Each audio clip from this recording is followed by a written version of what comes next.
Meenakshi Faculty of Pharmacy. Admission open for B.Pharm. Apply now. தமிழகத்தின் பல்வேறு மாவட்டங்களில் மாலை மற்றும் இரவு நேரத்தில் கனமழை பெய்தது. திருவண்ணாமலை மாவட்டத்தில் இரவில் 2 மணி நேரத்திற்கும் மேலாக கனமழை கொட்டியது.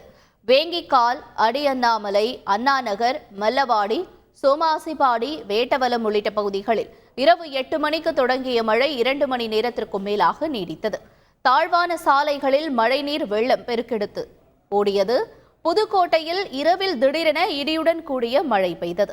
1 மணி நேரத்திற்கும் மேலாக நீடித்த கனமழையால் சாலையில் மழைநீர் தேங்கி நின்றது. இந்த மழை கோடை விவசாயம் செய்து வரும் தங்களுக்கு பயனுள்ளதாக இருக்கும் என்று விவசாயிகள் கூறினர்.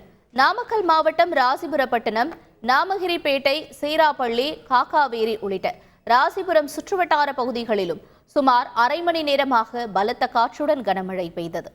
திண்டுக்கல் மாவட்டம் நத்தம் பேருந்து நிலையம், நத்தம் அவுட்டர், மெய்யம்பட்டி, அப்பாஸ்புரம், ஏரக்காப்பட்டி, பள்ளப்பட்டி, சமுத்திராப்பட்டி உள்ளிட்ட பகுதிகளில் சுமார் அரை மணி நேரத்திற்கும் மேலாக மிதமான மழை பெய்தது. மழையால் சாலையில் சென்ற வாகனங்கள் முகப்பு விளக்கை எரியவிட்டபடி சென்றன. சென்னை மற்றும் புறநகர் பகுதிகளில் நள்ளிரவில் கனமழை வெளுத்து வாங்கியது. சென்னையில் அண்ணா சாலை, காமராஜர் சாலை, மயிலாப்பூர், அடையாறு, நுங்கம்பாக்கம், எழும்பூர், தேனாம்பேட்டை, கிண்டி, தரமணி உட்பட பல்வேறு பகுதிகளில் நள்ளிரவில் சூறைக்காற்றுடன் கூடிய கனமழை வெளுத்து வாங்கியது.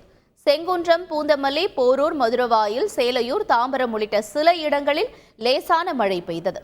இதேபோல புறநகர் பகுதிகளான ஆவடி, திருமுல்லைவாயில், ஐயப்பாக்கம், பட்டாபுரம், திருநின்றவூர், முத்தாப்புதுப்பேட்டை உள்ளிட்ட சுற்றுவட்டார பகுதிகளிலும் கனமழை பெய்தது. இதனால் தாழ்வான இடங்களில் மழைநீர் குளம் போல தேங்கியது. குளிர்ச்சியான சூழல் நிலவியதால் பொதுமக்களும் மகிழ்ச்சி அடைந்தனர்.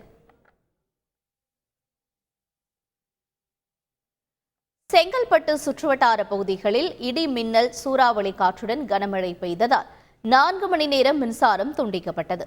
செங்கல்பட்டு மாவட்டம் திருப்போரூர் சுற்றுவட்டார பகுதிகளில் இடி, மின்னலுடன் பலத்த காற்றுடன் கூடிய கனமழை பெய்தது. 12 மணி தொடங்கி 2 மணி நேரம் வெளுத்து வாங்கிய கனமழை மற்றும் சூறைக்காற்றால் கேளம்பாக்கம், முட்டுக்காடு, கோவளம், திருப்போரூர், நாவலூர் உள்ளிட்ட பகுதிகளில் 4 மணி நேரத்திற்கும் மேலாக மின்சாரம் துண்டிக்கப்பட்டது. இதனால் கைக்குழந்தைகள் முதல் பெரியவர்கள் வரை கொசு தொல்லை மற்றும் கடும் புழுக்கமான சூழலால் மக்கள் அவதிப்பட்டனர். Meenakshi Faculty of Pharmacy. Admission open for B.Pharm. Apply now.